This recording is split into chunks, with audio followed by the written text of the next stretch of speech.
ladies and gentlemen, the very word secrecy is repugnant in a free and open society, and we are, as a people, inherently and historically opposed to secret societies, to secret oaths, and to secret proceedings.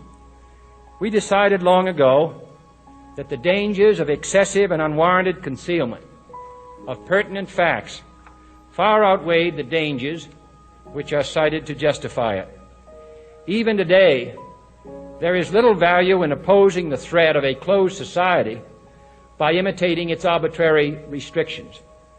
Even today, there is little value in ensuring the survival of our nation if our traditions do not survive with it.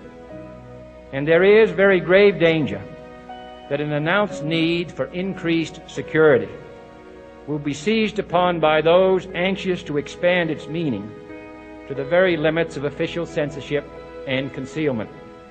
That I do not intend to permit to the extent that it's in my control. And no official of my administration, whether his rank is high or low, civilian or military, should interpret my words here tonight as an excuse to censor the news, to stifle dissent, to cover up our mistakes, or to withhold from the press and the public the facts they deserve to know.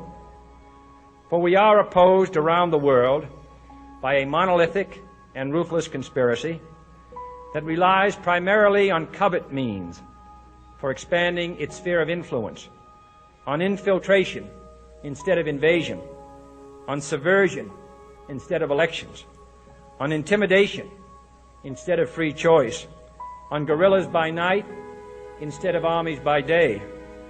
It is a system which has conscripted vast human and material resources into the building of a tightly knit, highly efficient machine that combines military, diplomatic, intelligence, economic, scientific, and political operations.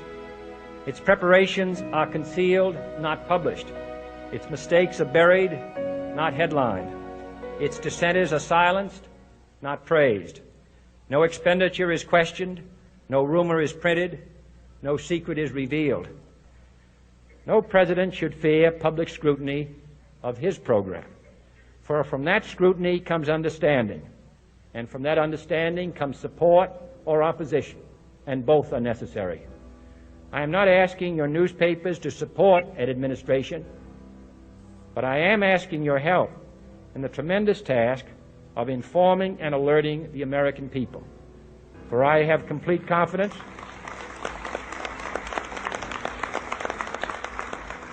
in the response and dedication of our citizens whenever they are fully informed.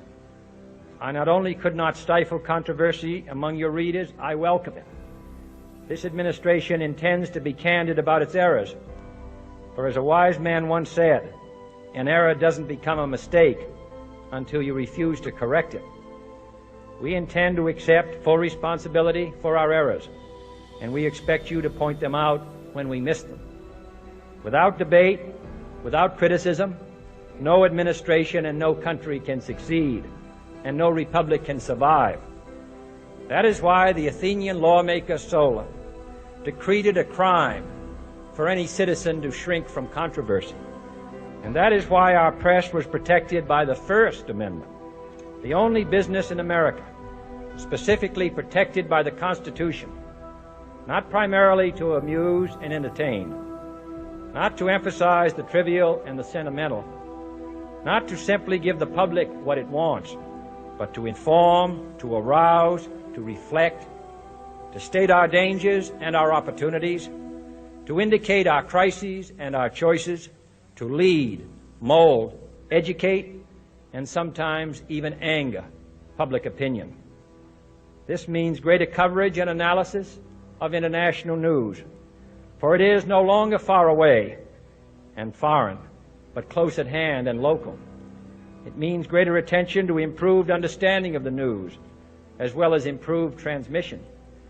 And it means, finally, that government at all levels must meet its obligation to provide you with the fullest possible information outside the narrowest limits of national security. And so it is to the printing press, to the recorder of man's deeds, the keeper of his conscience, the courier of his news, that we look for strength and assistance, confident that with your help, man will be what he was born to be, free and independent.